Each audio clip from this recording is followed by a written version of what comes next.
Oh, hi. I didn't see you there. Hey, guess what's coming up? The test. And... yep, it's about there. Hair's down to here now. So we must be approaching the 21st. Mrs. Martyn's gone for a few minutes, so I'm going to grow my beard and talk to you guys. Good to see you. I hate the social stuff, the distance. But anywho, just a quick reminder of stuff to also remind you about as test day comes barreling down.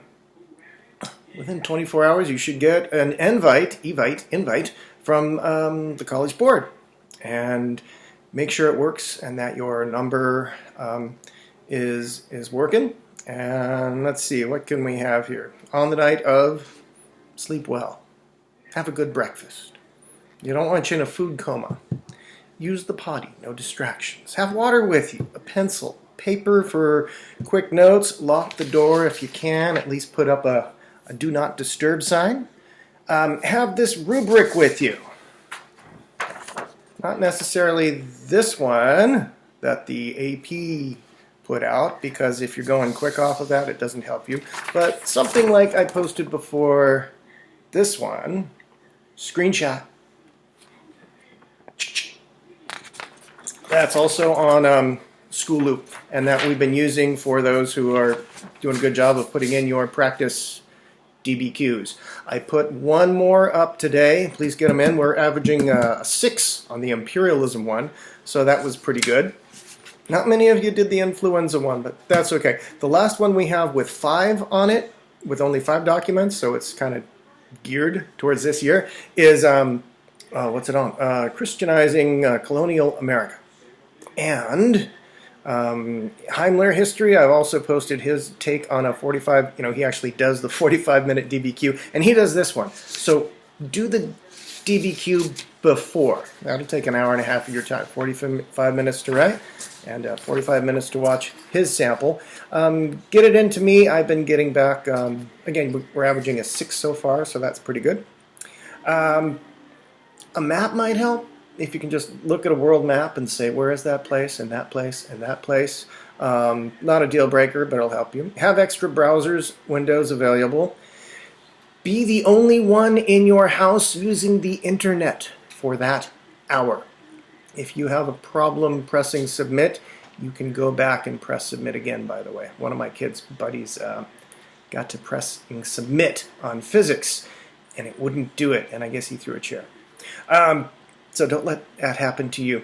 Let's see, have extra browsers available, but don't do a deep dive into the internet except for a quick date or spelling reference, and don't even worry that much about spelling, because you're going to be so busy writing that that's one of the ways they know that people can't cheat, is you don't have time.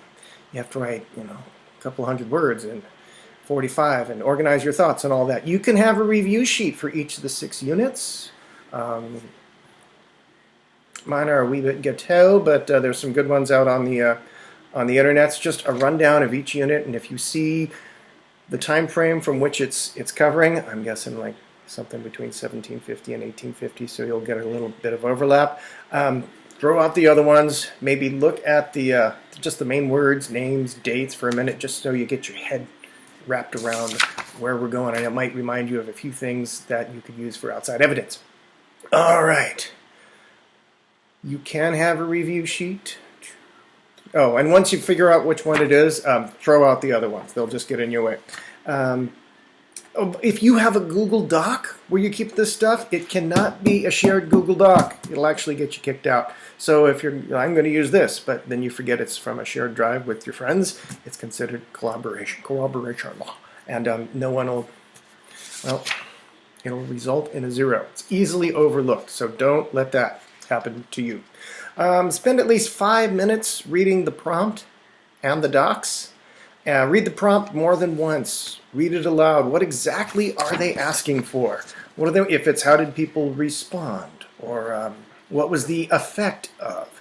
How did this impact people here or here? So there's that. Read them out loud. When reading the documents, start with the source. It's either going to be at the top or the bottom. This gives you the time, place, context. Most importantly, who's writing this? Is this a commandment from a king trying to get everybody in order, or is this a peasant saying, we really didn't like this? What's the point of view? What's the purpose of the document? Because that's going to be worth a few points in there. This gives you the if there is a picture, the whole year they're choosing one picture. Why did they choose that picture? It's got to be representative of something really good. For instance, in the Amerindian one, the Christianity one that we just put up, the picture is of a saint statue in Brazil. The saint is holding a baby Christ, but the saint is a saint from Africa who was pretty much the only African saint they have. But you can see how that would make Christianity more relatable to the peoples brought from Africa to Brazil. When you look at the documents, what do they have in common, and how do they differ? With only 45 minutes, you should probably stick to a two-sided thesis rather than three. Instead of going political, economic, and social, and then grouping them into political, economics, and social ones, that's probably not going to work because you only have 5 instead of 7 or 9 to go off of. This will also simplify your thoughts and writing process. If it's like, this had a major impact here, but less so here. That's just an idea that you can use that will simplify your thoughts and writing process. And when you get down to writing with the first paragraph, first come up with your thesis. That's going to organize all of your thoughts. And once you have the thesis, write that, but also you can bring up with beginning with the context and the whole historical background. You could go like, hey, in the 1700s, the Enlightenment was going on, the Industrial Revolution was going on, imperialism was going on, and that's why these documents are relevant specifically about this. That's what was indicative, of their era. Then move, and once you have the thesis statement, that's good. So avoid referencing. In the first paragraph, don't bother recommending referencing the documents. Just don't mention them until then. Just throw a little background out there, get that context point, and then get your thesis out there and get your thesis point. And the thesis is kind of, just have a point, have an argument, preferably 2. 3 might be a little complicated in 45 minutes, so stick with 2, and then go from there. And instead of 5 paragraphs, we're looking with like 4 now. Second paragraph, probably focus on the first argument of your thesis. Now you're using the documents. Start strong and use at least 2 of the documents here, preferably 2 that are either in agreement or really opposite of each other. Also, it only calls for using 4 documents in a perfect world, but use all 5. They're giving you 5. Might as well use them. This way, if you use one wrong, or according to the rubric, if it's already been used to give you the context point, you're going to have to use another one. And if you happen to get one wrong, well, maybe that 5th one will save you and get you those extra points down the way. Third paragraph, same thing. Maybe deal with the second half of your thesis and include any of the documents you didn't use in paragraph 1. And just kind of have this as you're going to check off everything you've covered. You can have this with you. You can have it on another screen. That's good. Don't pull a Ryan Martyn and start each paragraph by simply describing a document. He took the A-Push exam, and he didn't mean to do this, but it just happened. Check it out. Second paragraph. What's his thesis? It was Manifest Destiny. Because of this, Manifest Destiny's contribution to American expansion was used as a political tool to gain power and as justification for the forceful American desire for more land. All right, so he's got a thesis statement. But then his next paragraph, Document 3 lays out a clear foundation that this argument can be built upon. Or, next paragraph, Document 2 clearly lays out the American desire for more land and the quest for slavery's expansion. It would have been better if you go, slavery's quest for expansion is supported by Document 2. So if it looks like you're just numbering the docs, we don't want that. We want to avoid that. Document 5 expands upon the idea. Document 1 shows, mention the documents in the paragraph don't make the document the center of the paragraph, because otherwise it sounds like you're just describing it. What you're doing with each one is how it goes back to your thesis. I think that's going to be it for the moment. Do not simply, with time running out, throw in everything you can about the thesis, proof supporting it from the documents, and as much background information as possible to try and show a complex understanding. In some of your practice ones, people said, well, this also happened in the, for the imperialism one. People were bringing in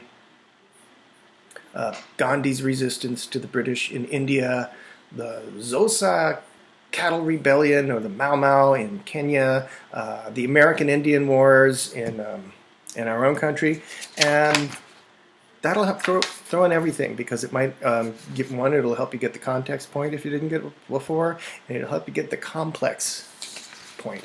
By the way, they're saying, I don't know how the curve's going to look, they're going to figure out how you get the complexity point after everyone has taken the test and everything's scored. They're going to do a little holistically. So they want to make it sure that it's like a 1 through 5.